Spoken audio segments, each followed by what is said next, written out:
Welkom aan een en elk van julle by SA Gemeente se aanlyn diens vandag. Die nommer 1 netwerk vir jou lewe waarin ons aan mekaar en aan God verbind word. Dankie dat julle ook vandag inskakel. Dit was werklik vir my besonders geweest om saam met mekaar deur lydenstyd en dan ook Paasfees te kon gaan en saam dit vier. Ons het saam met Johannes gereis na Jesus se kruis en sy opstanding. En vandag gaan ons met hierdie reis verder. Maar kom ons begin vandag in gebed. Here ons God, op hierdie eerste Sondag na die fees van die opstanding, kom ons na U toe in verwondering en verwagting. Dankie dat U steeds op die strand van ons alledaagse lewe verskyn. Dankie dat U ons roep, ons voed en ons stuur. Ons bely dat ons dikwels moeg en moedeloos is, met leë hande en 'n leë net. Maar U wys vir ons waar om te gooi. U maak ons net vol en ons harte vol hoop. Maak ons vandag bewus van U teenwoordigheid en herinner ons daaraan dat U gemeente die nommer 1 netwerk is waarin mense opgevang word, waarin U ons nader trek, waarin ons getroos word en gestuur word. Gebruik hierdie diens, hierdie boodskap, hierdie metode van bymekaar kom om ons te versterk, sodat ons ook ander kan voed uit U oorvloed. Here, ons bid dit, nie omdat ons dit verdien nie, maar alleen in Jesus Christus naam, ons Here en ons Verlosser. Amen. Ons hulp is in die naam van die Here wat hemel en aarde gemaak het. Die God wat trou bly tot in ewigheid en nooit die werke van sy hande laat vaar nie. Amen. Verlede week was ons saam met die disippels by die opstanding Sondag, toe Jesus sy hande en sy sy aan hulle gewys het. En dit was 'n bevestiging dat hy werklik uit die dood uit opgestaan het. Dat het Christus se godheid bewys en die disippels en elke leser laat besef dat alles wat Jesus gesê het, waar is. Dat dit wat Johannes gesien het, gehoor het en getuig het, waar is.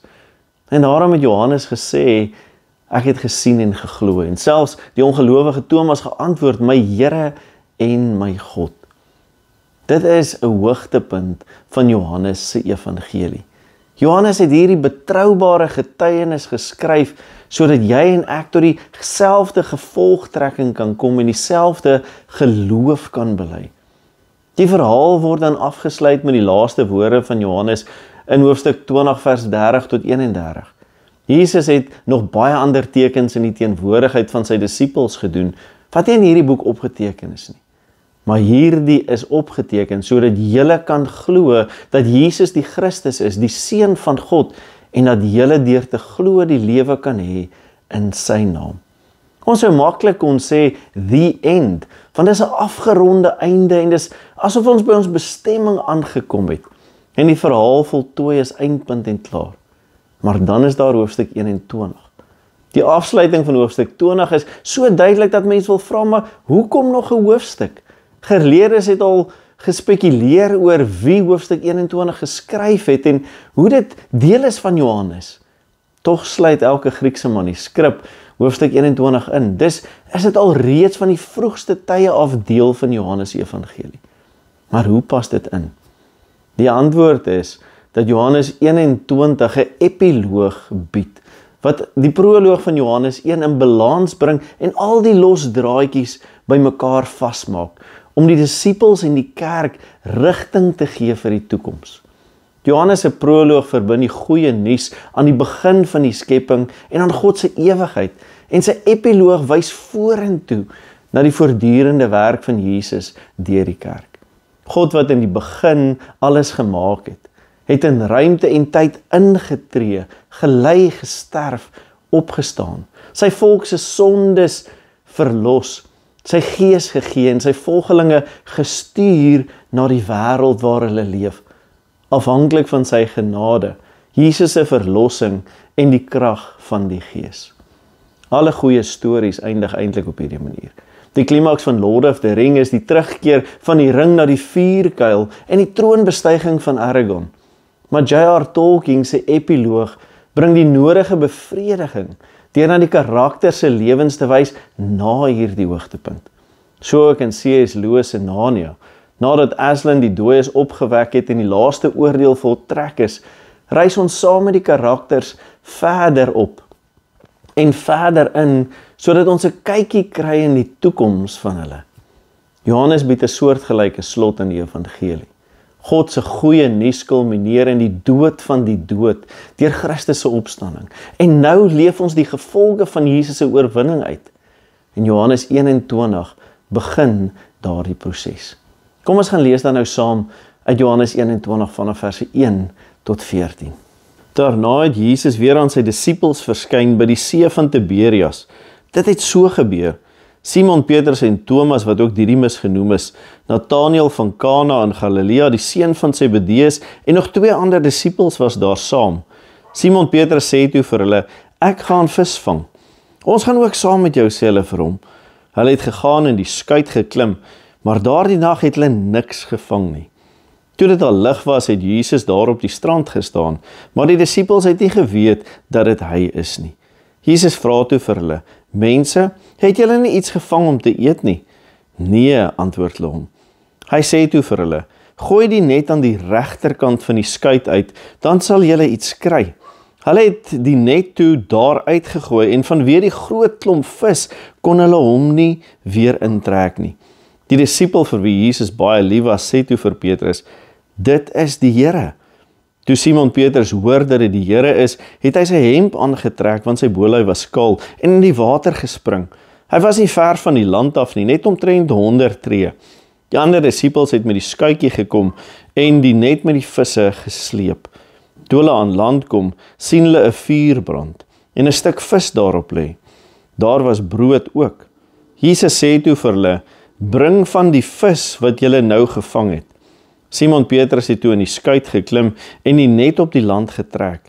Dit was vol groot visse, 153. En alhoewel daar so baie was, het die net nie geskeur nie. Toe sê Jesus vir hulle, kom eet. Een van die disippels het so ver gekom om vir hom te vra, wie is u nie? Hulle het geweet dat dit die Here is.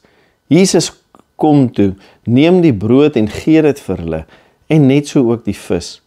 Dit was al die 3de keer dat Jesus aan sy disippels verskyn het, nadat hy uit die dood uit opgewek is. Vandag is die eerste Sondag na Paasfees, en die lewe gaan maar weer sy doodnormale gang. Paasfees is agter die rug, die vakansie is op 'n einde, en alles is weer terug na normaal. Tydens Paasfees het ek en jy opnuut onder die indruk gekom van die wonder van Christus se opstanding en sy oorwinning oor die dood. Maar wat, behalwe die historiese Paasfeite, bly oor van jou en my Paasbelewenis? Waar was jy op Goeie Vrydag en Paassondag? Waar was jy toe Jesus aan die kruis vir jou gesterf het? Waar was jy toe die graf oop en leeg gestaan het? Waar was jy die eerste keer toe jy besef het wat die opgestane Here vir jou gedoen het? Daar is mense wat 'n duidelike antwoord vandag hierop kan gee, maar as ek en jy eerlik moet wees, sal meeste van ons soms mooi moet dink en moontlik moet erken, daar is min van Paasfees wat oorbly. Min van ons belewennisse tydens Paasfees wat gestalte kry in ons gewone alledaagse lewe. En dit was ook die geval met die disippels. Vir die disippels is Paasfees verby. Dit is redelik eenvoudig. Die disippels is nie heeltemal seker wat om nou te doen nie. Nou dat Christus uit die dood uit opgestaan het, wat nou? Maar die engel het vir hulle gesê, gaan terug na Galilea toe. So hulle keer terug soontoe en begin met hulle eerste prioriteit, oorlewing. Hulle moet werk om te kan eet. Dis weektyd en werktyd. Dis hulle doen wat hulle ken, hulle is terug by die viswaters. Die disippels keer terug na die ou lewe voor die Paasgebeure. Maar wat het dan nou geword van die Here en sy opdrag aan hulle in hoofstuk 20 vers 21, waar hy gesê het, vrede vir julle, soos die Vader my gestuur het, stuur ek julle ook. Word hierdie opdrag so gou vergeet deur hulle, of vlug hulle dalk daarvan af weg? Die disippels sit met die brokstukke van hulle ervaring van die afgelope Paasfees. Hulle het Jesus verloon, hulle het hom verraai, hulle het hom verlaat. Hulle is onseker oor die toekoms, hulle voel bang, wanhoopig en ek dink selfs alleen. Maar dan sien ek en jy, te midde van hulle onsekerheid oor die toekoms, midde in hulle gewone alledaagse lewe, in die frustrasie van hulle vrugtelose fisiese arbeid, in die sieldonende roetine van net te ingooi en uittrek met die net wat al swaarder word na die oggendse kant toe, word die disippels se hele lewe met eens opgevang en ingetrek by die Paasgebeure. Wanneer Jesus vir die soveelste keer aan hulle verskyn, ja die 3de keer wat hy na hulle toe kom. Maar hulle erken die Here nie. Hulle erken hom nie, want mense wat hom nie verwag in die gewone alledaagse lewe nie, herken hom moeilik. Dit laat hulle skaam kry. Niemand wou hom vra wie hy is nie. Dis die beskamende en ontoereikende van ons Paasgeloof. Die Here moet hom telkens weer en weer aan ons openbaar, 'n tweede keer, 'n derde keer, elke Paasfees, selfs daarna telkens weer en weer. Mense, het julle nie iets gevang om te eet nie, vra hy vir hulle. Het julle nie iets vir my om te gee om te eet nie? Nee, Here, antwoord hom in vers 5. Nee, Here. Kom dit van die monde van die disippels? Kom dit deur die mond van die kerk, die gelowiges van eeue? Ja, kerkrade en gemeentes wat sê, ons het nie brood vir die hongeres nie. Ons het nie skuiling vir die dakloses nie. Nie woorde vir die stomgeslaandes nie. Ons het nie hulp vir die hulpeloses of raad vir die radeloses nie. Ja, hier waar die stem van die Here vra en gehoor word, en die stem en noodkrete van die behoeftiges, bedroewendes, noodlydendes, staan ons baie maal met leë hande verleë, sonder raad, plan of hoop. Baie soos die disippels daardie oggend, 'n vrugtelose visvangs. Dan tree Jesus in die middel van hulle doen en late, midde in hulle lewe in, en hy voorsien in hulle gebrek. Hy aan wie alle mag in die hemel en die aarde gegee is, sê hulle moet die nette aan die ander kant, die regterkant uitgooi. En die vissers volg sy raad, dalk nog teen visvangreëls in. Ons weet nie hoekom hulle gehoorsaam aan hom was nie. Dalk het hulle gevoel, hulle het niks om te verloor nie. Dalk het hulle gedink, hy weet iets omdat hy by ander skuite gehoor het van waar daar vis is. Die feit bly, hulle het gehoor en was gehoorsaam. Gooi die net aan die regterkant uit. En wanneer hulle dit doen, vul die net so vinnig dat hulle dit skaars kan hanteer. Dit is oorvloedig. Nie as gevolg van hulle eie krag of strategie nie, maar omdat hulle sy woord vertrou het. Daar word in die disippels se nood en gebrek voorsien. Jesus maak hulle nette tot barstens toe vol, maar nie brekens toe nie. Hulle sleep 'n net vol visse, 153 land toe. 'n Net wat nie skeer nie, wat sterk genoeg is om al die vis van die wêreld te hou. 153 groot visse in die net bly heel. Is dit dalk 'n simboliese getal? Augustinus het dit verstaan as 'n triangulêre getal van 17 wat heelheid en volheid simboliseer. Daar was 153 volke in die antieke wêreld bekend. Dit wil dus voorkom asof die getal die simbool van die rykwyte van die disippels se opdrag was om die evangelie te gaan verkondig. Want die Here stuur hulle na die hele wêreld, soos Handelinge sê. En die net wat nie skeer nie, is dit 'n waarborg dat Christus se kerk heel behoue sal bly totdat hy weer kom waarskynlik. Dat hulle wat in hom glo behoue sal bly en verbonde sal bly in sy genade en verlossing. Want hierna word die disippels, soos Matteus sê, vissers van mense. Johannes erken hom en sê, dit is die Here. Petrus spring dan en hy swem strand se kant toe. En wanneer die disippels die net vol vis op die strand insleep, is die maaltyd egter reeds daar. Oor genoeg brood en vis. Want dit is nie die disippels wat die Here voed met hulle arbeid nie. Nee, die Here voed hulle met die vrug van sy hande. Hy is altyd die Heer en die gasheer by elke Paasmaaltyd. En so word dit telkens weer Paasfees, midde in die gewone alledaagse lewe, in die roetine van ons gewone lewe en arbeid, wanneer die opgestane Here telkens weer in ons gebrek voorsien, wanneer hy ons voed, versorg, versterk, wanneer hy jou en my arbeid gebruik vir sy koninkryk, wanneer hy die pad wat voor lê gebruik tot sy eer. Dis die geheim van gevulde nette en gevulde hande, gevulde lewens en die sukses van ons arbeid in die koninkryk van God. Dit is die Here. Sukses is ons roeping, lê nie in ons menslike pogings nie, maar in gehoorsaamheid aan die stem van die opgestane Here. Die groot vangs kom nie uit jou en my eie kundigheid nie, maar uit gehoorsaamheid aan Christus se woord.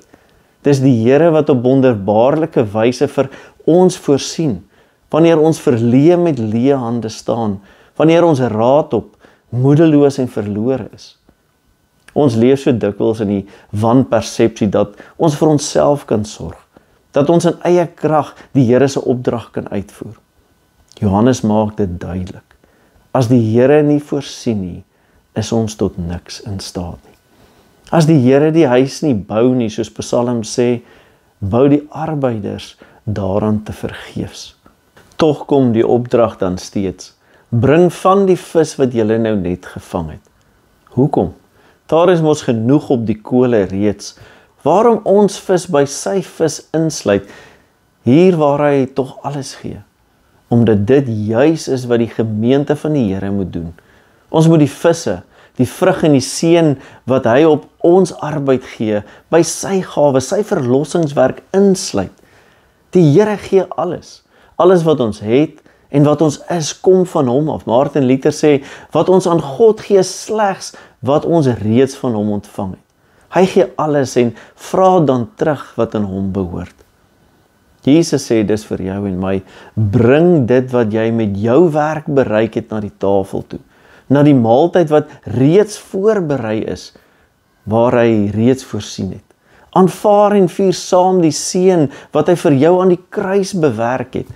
Elke keer as ek en jy die nagmaal vier, sê hy, kom eet, nooi hy jou en my om saam met ander gelowiges aan tafel te sit en gevoed te word, op die strand van belofte en gehoorsaamheid. Dit is 'n beeld van hoe God ons insluit by sy werk, al kom al die vrugte eintlik reeds van hom af. En so word God se werk en ons werk in sy naam saamgeweef in 'n maaltyd wat nie net ons voed nie, maar bedoel is om die kerk, sy netwerk en selfs die hele wêreld te voed. Dit is nie net 'n simboliese ete nie, dis 'n teken van genade, van verbinding met God en van sy voorsiening wat deur ons gedeel word aan die mense rondom ons. So word Paasfees elke dag voortgesit. Deur en in die roetine van jou en my alledaagse lewe, ons skynbaar te vergeefse pogings en arbeid.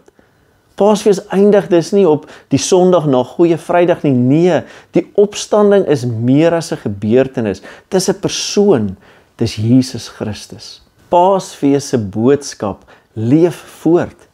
Johannes sê immers, dit was al die 3de keer dat die Here aan sy disippels verskyn het. Dis nie net een keer Paasfees nie, maar dis telkens weer, ook in jou en my leeftyd, in ons wêreld, in ons alledaagse lewe. Elke keer wanneer die Here Jesus by wyse van Spreuke die plek aanwys waar daar vis te vinde is. Elke keer wanneer die Here in ons gebrek voorsien, word Paasfees voortgesit. Beleef ons opnuut weer die wonder van Paasfees. Jesus Christus se kruisdood, opstanding en opdrag. Ja, Jesus verskyn weer, hy roep weer, hy voorsien weer en stuur weer. En so leef ons nie net met herinnering aan 'n leë graf nie, maar in die realiteit van 'n lewende Here wat ons stuur met die net van sy genade en verlossing om tot sy eer te gebruik. Ons is geroep om 'n netwerk van geloof te wees, met Christus as die een wat rigting gee, wat die vangs moontlik maak. Sonder hom bly ons net 'n leë net, maar met hom word ons 'n net wat werk, 'n netwerk, 'n draer van lewe en oorvloed tot eer van sy naam. Die netwerk van geloof het plek in beide die denker en die doener. Albei is nodig. Johannes sien en glo, Petrus spring in en doen, Maria sit en luister, Martha werskaf en bedien. Elkeen verskillend. En dit is verteenwoordiging van die kerk waarin ek en jy deel is. Ons netwerk het 'n verskeidenheid, verskillende gawes, temperamente, verskillende agtergronde, maar almal dieselfde fokus op dieselfde Here. Jesus nooi ons tot gemeenskap, tot rus, tot versterking. Maar dan stuur hy ons weer uit met 'n net, 'n roeping, 'n boodskap. En hy sê vir elke lid van SA gemeente, elke gelowige, ek het jou nodig in hierdie netwerk en ek stuur jou. Jesus se opdrag aan sy disippels na sy opstanding was duidelik. Soos die Vader my gestuur het, stuur ek julle ook. Johannes 21 wys hoe die opdrag nie net 'n geestelike ideaal is nie, maar 'n praktiese werklikheid.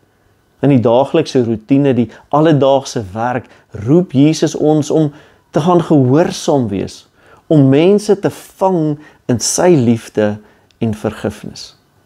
Want wie weet, jy is dalk die enigste Bybel wat sommige mense ooit sal lees. Johannes se 21ste hoofstuk is 'n intentionele redaksionele toevoeging tot die evangelie. Die goeie nuus van Jesus Christus om jou en my uit te nooi om die Paasverhaal verder te vertel in terme van ons eie ervarings vandag. As en soos die Here ons telkens weer in ons gewone alledaagse lewe, in ons diepste nood en ons moeilikste tye hom aan ons openbaar en dit opnuut weer Paasfees word.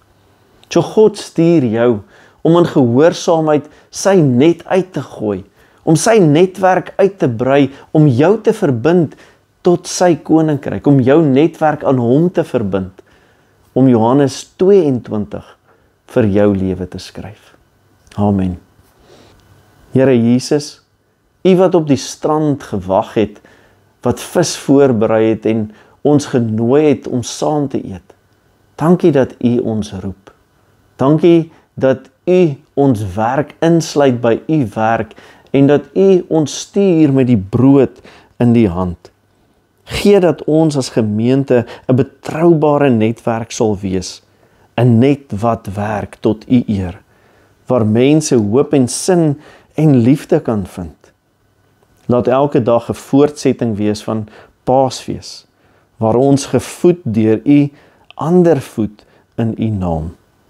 Seën die werk van ons hande, Here, tot U eer, en bring daardeur lig in 'n donker wêreld, dat ander U kan sien. Stuur ons met geloof, met liefde en krag, deur U Gees aan ons gegee. In Jesus ons Redder, ons Verlosser en ons Here se naam bid ons dit alleen. Amen. Die Here wat jou roep, sal jou ook lei. Die Here wat jou voed, sal jou ook versorg. En die Here wat jou stuur, sal saam met jou gaan. Soos vis in die net, soos lig in die donker, soos brood wat lewe gee.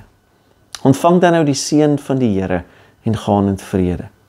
Die genade van ons Here Jesus Christus, die liefde van God die Vader en die gemeenskap van die Heilige Gees bly met julle almal. Amen. God voorsien vir ons en daarom is dit kosbaar dat ek en jy doelbewus tyd kan neem om daaroor na te dink. En dan ook te dink oor ons dankoffer wat ons aan hom en sy gemeente gee. Al die maniere wat jy finansiëel kan bydra, volg hierna op die skyfies. Maar indien jy betrokke wil raak met hand en mond en lewe, kom kerk toe en kom skakel verder in. Dankie dat jy vandag saam geluister het. En ek wil jou uitnooi, kom wees deel van God se netwerk. En kom beleef wat hy doen wanneer jy hom en sy kerk die nommer 1 netwerk vir jou lewe maak. Sien jou volgende keer by die erediens. Tot volgende keer, totsiens.